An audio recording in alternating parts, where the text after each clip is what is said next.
بسم اللہ الرحمن الرحیم۔ ارشد لودھی کم دیاں گلاں نال حاضر خدمت ہے۔ دوستو، آج میں آپ کو زارا کیس سیالکوٹ ڈسکا کے حوالے سے ایک بہت ہی لیٹسٹ جو انفارمیشن حاصل ہوئی ہیں وہ بتانے جا رہا ہوں۔ اس سے پہلے بھی ویڈیو بنا چکا ہوں، لیکن اب جو حقائق سامنے آئے ہیں، زارا کے شوہر نے اپنی لب کشائی کی، کچھ کہنا چاہا اس نے اور کچھ کہا، کیا کہنا چاہ رہا ہے، یہ سارے حقائق میں سامنے رکھتا ہوں۔ زارا کے ساس سغرا کے متعلق اس کے محلے دار، اس کے عزیز و اقارب، اس کے رشتہ دار کیا کہتے ہیں، یہ سارے حقائق سامنے رکھوں گا۔ اور زارا جو اس وقت جیل میں ہے، وہ جیل کے اندر سے کیا بیان دیتی ہے، وہ سارے آج حقائق میں آپ کو بتاؤں گا۔ تو ریکویسٹ یہ ہے پلیز سب دوستوں سے کہ ویڈیو کو پوری دیکھیں تاکہ آپ کو سمجھ آ سکے اور بار بار کوئی دوسری ویڈیو اس کیس کے متعلقہ آپ کو نہیں دیکھنی پڑیں گی، کیونکہ اگر میری ویڈیو آپ مکمل دیکھ لیتے ہیں، پوری اچھے طریقے سے سن لیتے ہیں، تو آپ کو ہر چیز کا کلیئر پتہ چل جائے گا کہ یہ اصل میں واقعہ ہوا کیا ہونا تھا، کیا چکر تھا، اس کے پیچھے حقائق کیا تھے۔ تو چلو چلتے ہیں ڈسکا سغرا کے گھر کے پاس۔ تو وہاں سے میں آپ کو ساری رپورٹ دیتا ہوں کہ وہاں کے لوگ، وہاں کے باسی کیا کہتے ہیں۔ تو سب سے پہلے ہماری ملاقات وہاں ہوتی ہے زارا کے سوسر کے بڑے بھائی۔ تو وہ بتاتے ہیں کہ سغرا ایک بہت ہی شفاق قسم کی عورت، بد کردار، بد چلن اور مکار قسم کی عورت تھی۔ ہمیں تو یوں لگتا ہے کہ جیسے ہمارے بھائی کو بھی اسی نے قتل کیا، کیونکہ اس کے بعد اس نے ہمارے تمام رشتہ داروں کا گھر میں راستہ بند کر دیا، داخلہ بند کر دیا۔ اب یہ صورتحال تھی کہ محلے کا کوئی بندہ، کوئی بچہ اس کے گھر نہیں جاتا تھا اور نہ یہ کسی کے گھر آتی تھی، بلکہ لوگ اسے اپنے گھر آنے نہیں دیتے تھے، کیونکہ یہ ایک پراپر کالا جادو کرتی تھی۔ تو لوگ اس سے خوف زدہ بھی تھے، اس کا مکرو چہرہ دیکھ کر بچے جو ہیں وہ ڈر جاتے تھے۔ اس سے پہلے سغرا نے، آپ کو مختلف چینل سے پتہ چلا ہوگا کہ اپنی ایک بیٹی، جس نے اپنی پسند سے اپنے ہی محلے میں اپنے ہی رشتہ دار ایک لڑکے سے نکاح کر لیا، جس میں اس کی 2 بیٹیاں نکاح میں شامل تھیں، ان کی رضامندی سے ہوا، لیکن رخصتی سے پہلے ہی سغرا نے اپنی بیٹی کو سیب کے اندر زہر کا ٹیکا لگا کے اسے کھلایا اور اسے موت کے گھاٹ اتار دیا۔ زارو کہتے ہیں محلے دار کے ایک بچہ ان کے گھر مہمان آیا، اس نے اسے بھی قتل کیا۔ اب آ جاتی ہے باری زارا کی۔ تو زارا کو قتل کرنا کیوں مقصود ہوا؟ دوستو، اس میں یہ تھا کہ زہرا کے شوہر قدیر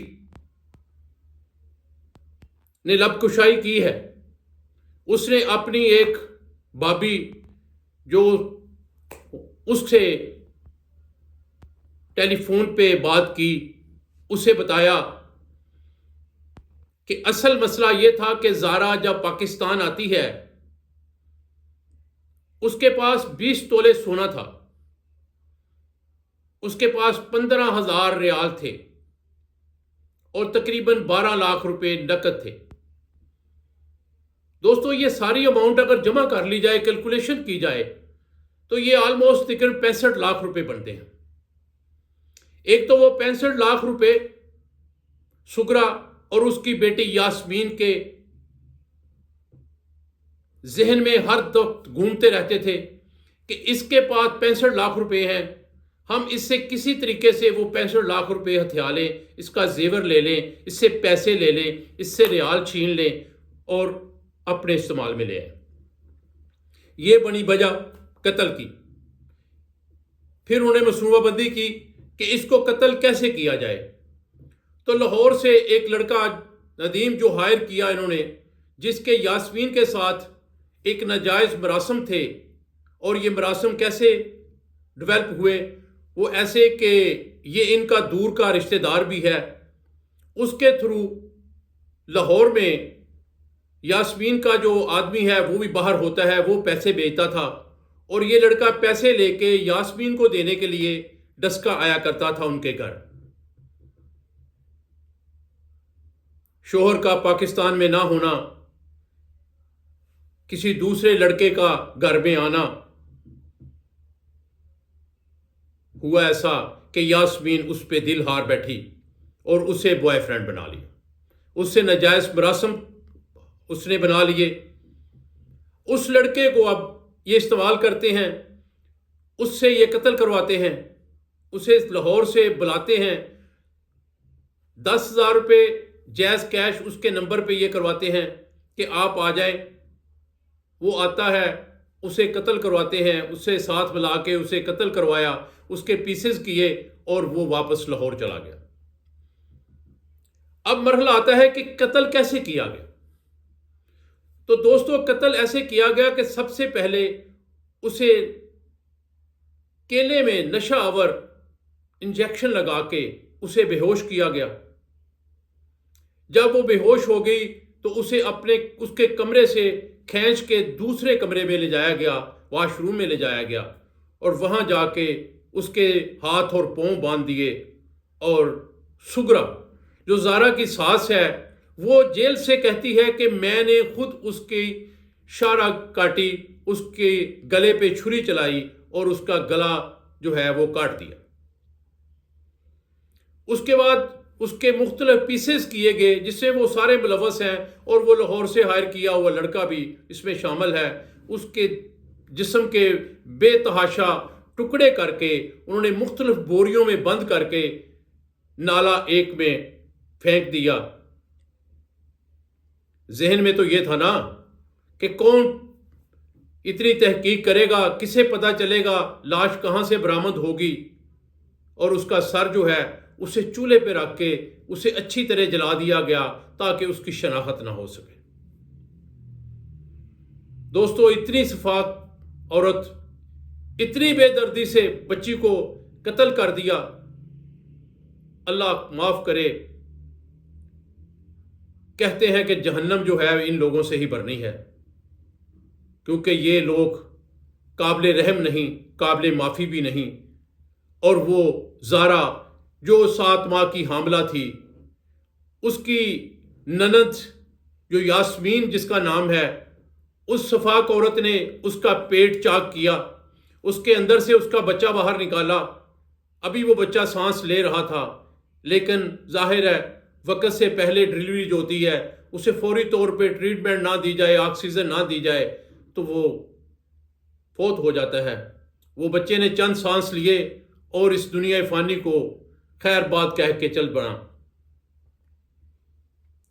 یہ سارے معاملات ان کے تھے جو انہوں نے کر دی. اب بات آتی ہے کہ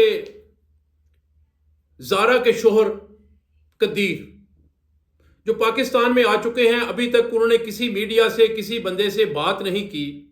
وہ بات کرتا ہے اپنی بھابھی کے ساتھ، جو رشتے میں اس کی بھابھی ہے، اس کے ساتھ بات کرتا ہے، اور اسے ساری حقائق اس نے بتائے کہ زارا کے پاس اس طرح پیسے تھے، زیور تھا، ریال تھے. اور آگے وہ کہتا ہے کہ میرا جی چاہتا ہے کہ ایک کھلی کچہری لگے، ایک بڑے چوک میں فیصلہ ہو، تمام مجرمان جو ہیں ان کو سامنے لایا جائے اور مجھے بھی بلایا جائے، اور میں اپنی مرضی سے فیصلہ سناؤں، جیسے میرا جی چاہے میں ان کا فیصلہ کروں.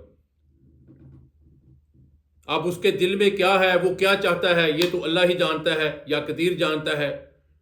کہ وہ سر عام ایک پنڈال سجا کے اس میں فیصلہ کرنا چاہتا ہے، تو اس میں وہ خود جانتا ہے کہ اس کے دل میں کیا ہے، کہ وہ کس طرح ان ملزموں کو، جس میں اس کی ماں بھی ہے، سکی بہن بھی ہے، سکا اس کا جو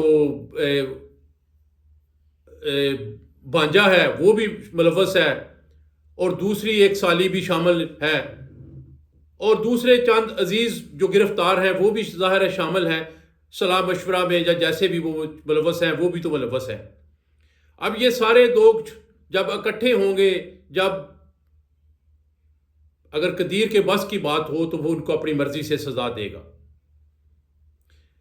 اس کے بعد شبیر آ جاتا ہے جو زارا کا باپ ہے، گجرانوالہ میں ASI ہے، پولیس میں بھرتی ہے، حاضر ڈیوٹی ہے۔ میں نے 2-3 انٹرویو اس کے دیکھے تو میرا خود جی بھر آیا، میرے آنسو نکل آئے کہ ایک باپ کتنے حوصلے سے اپنی بیٹی کے قتل کی داستان سناتا ہے۔ اس سے بات نہیں ہو رہی تھی، اس کا دل بھر آیا تھا، اس کی آنکھوں میں آنسو تھے۔ وہی جانتا ہے جس پہ بیتتی ہے کہ وہ اس وقت کیا سوچ رہا ہوگا۔ اور جب اس سے پوچھا گیا کیس کے متعلق کہ آپ کیا دیکھتے ہیں، آپ کو انصاف ہوتا نظر آتا ہے، تو اس نے کہا کہ انشاءاللہ مجھے امید ہے کہ پولیس انصاف کرے گی۔ اینکر نے پوچھا کہ اگر پولیس نے انصاف نہ کیا، عدالت سے انصاف نہ ملا، انہیں کوئی ریلیف مل گیا، یا کسی اور معاملے میں قدیر نے اپنے ماں باپ، اپنی بہن کی ہمدردی میں کیس اٹھا لیا، تو پھر آپ کیا کریں گے؟ تو اس نے بڑے درد والا انداز میں کہا، پھر دیکھا جائے گا۔ یہ جو پھر دیکھا جائے گا لفظ تھا، اس میں بہت ساری چیزیں جو ہیں وہ مجھے نظر آ رہی تھیں۔ خیر، وقت سے پہلے بات کرنا اچھا نہیں لگتا، لیکن یہ ضرور ہے کہ میں سمجھتا ہوں کہ اگر انہیں عدالت نے کوئی ریلیف دے دیا، وہ بچ بھی گئے، تو یہ بیٹی کا باپ ظاہر ہے جس کی بیگم بھی فوت ہو چکی ہے، اب اس کی بیٹی کو بھی قتل کر دیا، تو اس کے لیے زندگی کی کوئی اہمیت نہیں رہی، وہ کچھ بھی کر سکتا ہے۔ دوستو، اسی طرح پورا ڈسکا اس وقت سوگوار ہے، خاص کر وہ محلہ، وہ گلی جس میں یہ قتل ہوا، یہ سارا واقعہ ہوا۔ وہاں کے لوگ غم زدہ ہیں، افسوس زدہ ہیں، پریشان ہیں کہ یار ہمارے محلے میں، ہماری گلی میں اتنا بڑا واقعہ ہو گیا، ہم دیکھتے رہ گئے۔ کہتے ہیں کہ آسمان کیوں نہیں گرا، زمین کیوں نہیں پھٹ گئی؟ جب اتنا بڑا ظلم ہو رہا تھا، وہ عورت اپنے ہاتھ میں چھری لے کے ایک بیٹی کی گردن پہ پھیر رہی تھی۔ کیا وہ بھول گئی تھی کہ یہ میری بانجی ہے، یہ سکی خالہ ہے، یہ ساس سگرا سکی خالہ ہے؟ وہ بھول گئی کہ میری سکی بانجی ہے، میری چھری کے نیچے میرے اکلوتے بیٹے کی بیوی ہے، میرے پوتے کی ماں ہے، اور میرے ہونے والے پوتے کی بھی ماں ہے۔ اللہ نے اس سے پہلے بھی اسے ایک 2.5 سال کا بچہ صافے ہے جو اس کا ہے، اب یہ دوسرا بھی بیٹا تھا۔ یہ ساری چیزوں کو نظر انداز کر کے اس عورت نے اس کے گلے پہ چھری پھیری اور اسے قتل کر دیا۔ اب وہ جیل میں اس کا ایک انٹرویو دیکھ رہا تھا کہ وہ کہہ رہی ہے کہ جی اللہ مجھے معاف کرے، مجھ سے بہت بڑا ظلم ہو گیا، مجھ سے بہت بڑی زیادتی ہو گئی، میں بہت بڑی گناہ گار ہوں، مجھ سے یہ ہو گیا۔ اور اس نے خود بتایا کہ میں نے ایسے چھری اس کے گلے پہ پھیری۔ تو میں دیکھ رہا تھا کہ اللہ کی شان، اللہ تو خیر جو چاہے کر سکتا ہے، لیکن اتنا بڑا ظلم کر کے بھی وہ ابھی بھی کہتی ہے کہ اللہ مجھے معاف کرے۔ میں کہتا ہوں کہ پہلے اس کے دل میں خوف خدا کیوں نہ آیا؟ اس کے ذہن میں پہلے کیوں نہیں یہ خیال آیا کہ میں ایک نہیں بلکہ 2 انسانی زندگیوں کو قتل کر رہی ہوں؟ اس وقت کاش اس کے ذہن میں یہ بات آ جاتی تو وہ چھری اپنی روک لیتی اور اس کے بندھے پاؤں اور بندھی ٹانگیں اور بندھے بازو کھول دیتی، اسے آزاد کر دیتی۔ دوستو، اتنی نفرت، اتنی کدورت میری سمجھ سے باہر ہے کہ ایک انسان دوسرے انسان کے لیے اپنے دل میں اتنی نفرت کیسے پیدا کر لیتا ہے، کس طرح اس کے دماغ میں اس کے خلاف اتنی نفرت آ جاتی ہے کہ وہ اسے قتل کرنے پہ اتر آئے، اسے صفحہ ہستی سے ختم کر دے، اس کے ٹکڑے کر دے جسم کے، اس کے پیٹ سے اس کے بچے کو نکال کے اسے بھی قتل کر دے، اور اس کے ٹکڑوں کو بوریوں میں بند کر کے گندے تالاب میں پھینک دے۔ اور جب اس کا باپ، جب اسے پتہ چلا، وہ گھر آتا ہے، سارے حقائق دیکھتا ہے، اسے سمجھ آ جاتی ہے کہ انہوں نے ظلم کر دیا ہے، انہوں نے میری بچی کو قتل کر دیا ہے۔ وہ تھانے جاتا ہے، رپٹ درج کراتا ہے، اور پولیس اسے گرفتار کر کے لے جاتی ہے۔ اور جب سب گرفتار ہو جاتے ہیں، وہ لاہور والا لڑکا لاہور سے گرفتار ہو جاتا ہے۔ چاروں ملزم جب پولیس کی حراست میں ہوتے ہیں، چھوٹا بچہ جو سگرا کا نواسا ہے، عبداللہ، سب سے پہلے اس نے لب کشائی کی، اس نے اعتراف جرم کیا، اس نے سارا ماجرا بتایا کہ اس طرح ہم نے اسے قتل کر دیا، ممانی کو قتل کیا، اور اس کے ٹکڑے کر کے ہم نے لاش جو ہے فلاں جگہ پھینک دی۔ اور دوستو، میں تو صرف اللہ سے ہاتھ اٹھا کے یہی کہتا ہوں کہ یا رب العزت، تو ایسے لوگوں کو اس دنیا سے نست و نبود کر دے، ان کا صفایا کر دے، یا ان کے دل میں رحم پیدا کر دے کہ وہ اس طرح کے غیر انسانی حرکتیں نہ کریں، اور اگر ان کے ذہن میں کوئی ایسی غیر انسانی حرکت کرنے کا آئے تو ان کو اس سے پہلے موت دے دے۔ اور وہ بچی اور وہ بچہ جس کو قتل کیا گیا ہے، اس کے لیے تمام دوستوں سے میری ریکویسٹ ہے کہ پلیز خدا را ایک دفعہ الحمدللہ شریف، 3 دفعہ قل ہو اللہ شریف پڑھ کے اس کے اصال ثواب کے لیے دعا کریں۔ اللہ پاک اسے جنت الفردوس میں جگہ عطا فرمائے، اور اللہ تعالیٰ اس کے دنیاوی غلطیاں، کوتاہیاں، کبیرہ صغیرہ گناہ اگر اسے دنیا میں ہو گئے تو اللہ اسے معاف فرمائے، اور اس کے لواحقین جو اس کا والد، اس کا بھائی، اور اس کے میاں اور اس کا بچہ اس دنیا میں ہیں، اللہ انہیں زندگی دے، اور انہیں اللہ تعالیٰ توفیق دے کہ وہ اتنا بڑا صدمہ برداشت کر سکیں۔ اللہ دوستو، اگر میری بات کی سمجھ آ گئی ہو، اتنی لمبی ویڈیو آپ نے دیکھ لی ہے، تو پلیز ایک کام کریں، سبسکرائب کریں چینل، اور ویڈیو کو لائک کر دیں۔ اگر چاہیں تو کسی دوست کو فارورڈ کر دیں تاکہ وہ بھی یہ سارا واقعہ جان سکے، سن سکے۔ اسی طرح کی حقائق پہ مبنی ویڈیو بناتے رہتے ہیں اور آپ لوگوں کو شیئر کرتے رہتے ہیں تاکہ آپ کو پتہ چلتا رہے کہ اس دنیا میں کیا ہو رہا ہے۔